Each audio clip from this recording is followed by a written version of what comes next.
උදෑසන සංසුන් ධනාත්මක සහ අරමුණු සහිත මනසක් පවත්වා ගැනීම සාර්ථක ඵලදායී දිනයකට හේතු වෙනවා. ජර්නලින් කිරීම කෘතඥතාව, පැහැදිලිකම සහ සාර්ථකත්වයේ මානසිකත්වයක් වර්ධනය කර ගැනීමට වඩාත්ම බලගතු ක්‍රමවලින් එකක්.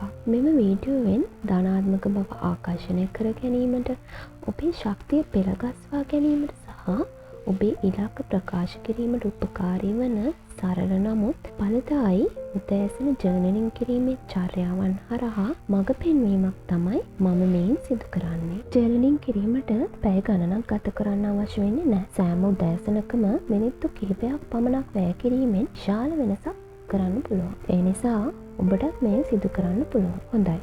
අපි ආරම්භ කරමු. අපි ලිවීම ආරම්භ කිරීමට පෙර සාමකාමී සහ සුවපහසු අවකාශයක් නිර්මාණය කිරීම වැදගත් වෙනවා. නිහඬ ස්ථානයක් සොයාගන්න. ජලය හෝ ඔබ ප්‍රියතම දෙයක් පානය කරන්න. කැමති නම් ඉටිපන්දමක් දල්වන්න. නැත්නම් මෘදු සංගීත කණ්ඩයකට සවන් දෙන්න. මෙය ඔබේ මනස සංසුන් කර සිත ඒකාග්‍ර කිරීමට උපකාර වෙනවා. ජර්නලින් කියන්නේ ස්වයං රැකවරණ ක්‍රමයක්. ඔබ එය කාර්යයක් විදිහට හිතන්න නැතුව චාරිත්‍රයක් බවට පත් කර ගැනීමෙන් ඔබේ දවස සාර්ථක කරගන්න පුළුවන් වෙනවා. ඔබේ ජර්නලින් පුහුණුව ආරම්භ කිරීමට හොඳම ක්‍රමය කෘතඥතාවය. කෘතඥතාව ඔබේ මානසිකත්වය ඍණ තත්වයක සිට ධන තත්වයකට මාරු කරනවා. ඒ කියන්නේ ජීවිතයේ ධනාත්මක අංශ කෙරෙහි අවධානය යොමු කිරීමට ඔබේ මොළය පුහුණු කරනවා. සෑම උදෑසනකම ඔබ කෘතඥ වන දේවල් 3ක් හෝ 5ක් ලියන්න. මේවා විශාල දේවල් වෙන්න ඕන නැහැ. උදාහරණ විදිහට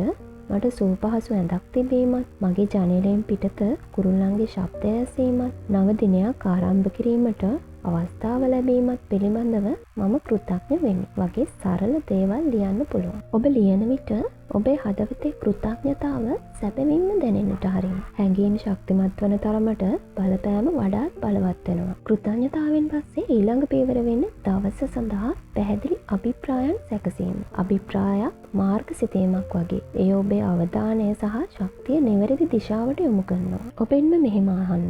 අද මට දැනෙන්නේ කෙසේද? මට වර්ධනය කිරීමට අවශ්‍ය ගුණාංග මොනවාද? මට සාක්ෂාත් කර ගැනීමට අවශ්‍ය මොනවාද?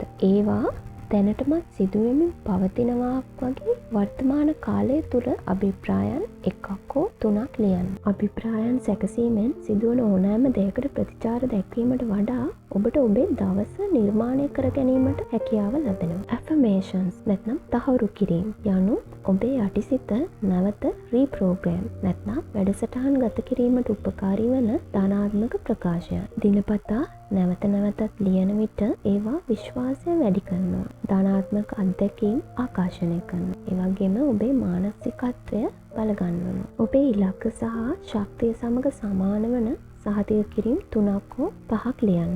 උදාහරණ විදිහට මම සාර්ථකත්වයට සුදුසුයි. සියල්ල මට වාසිදායක ලෙස ක්‍රියාත්මක වෙනවා. මම ධනාත්මක ශක්තිය ආකර්ෂණය කරගන්නේ වෙහෙසකින් තොරවයි. ඔබ මෙම සහතික කිරීම් නැවත නැවත ලියන විට ඒවායේ සත්‍ය ඔබ තුළ දැනෙන්න පටන් ගන්නවා. ඔබ ඒවාට වැඩි හැඟීම් සම්බන්ධ කරන තරමට ඒවා ඔබේ යථාර්ථය බවට පත් වෙනවා. දැන් මොහොතක් ඔබේ දැස් වසාගෙන ඵලදායී දිනයක් දෘශ්‍යමාන කරගන්න. සියල්ල නිවැරදි ලෙස සිදුවන බව සහ ප්‍රීතිය අත්විඳින බව සිතන්න.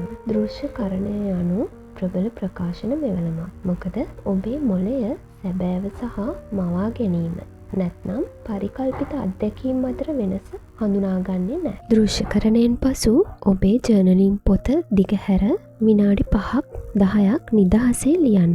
ඔබේ සිතට එන ඕනෑම සිතුවිලි, අදහස් හෝ පරිවර්තනයන් ලියන්න. මෙය මානසික අවුල් සහගත බව ඉවත් කිරීමට සහ නිර්මාණශීලීත්වය වැඩි කිරීමට හොඳ ක්‍රමයක්.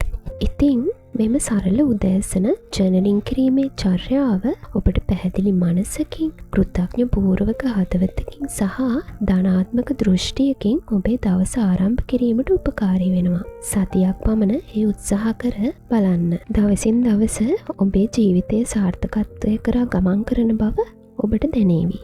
මම හිතනවා ඔබට මෙම වීඩියෝ ප්‍රයෝජනවත් වේවි කියලා. ඔබටත් අදහස් තියෙනවා නම් ඉදිරිපත් කරන්න පුළුවන්. ඔයාලා හැමෝටම සාර්ථක ජීවිතයක් ලැබෙන්න කියලා මම ප්‍රාර්ථනා කරනවා.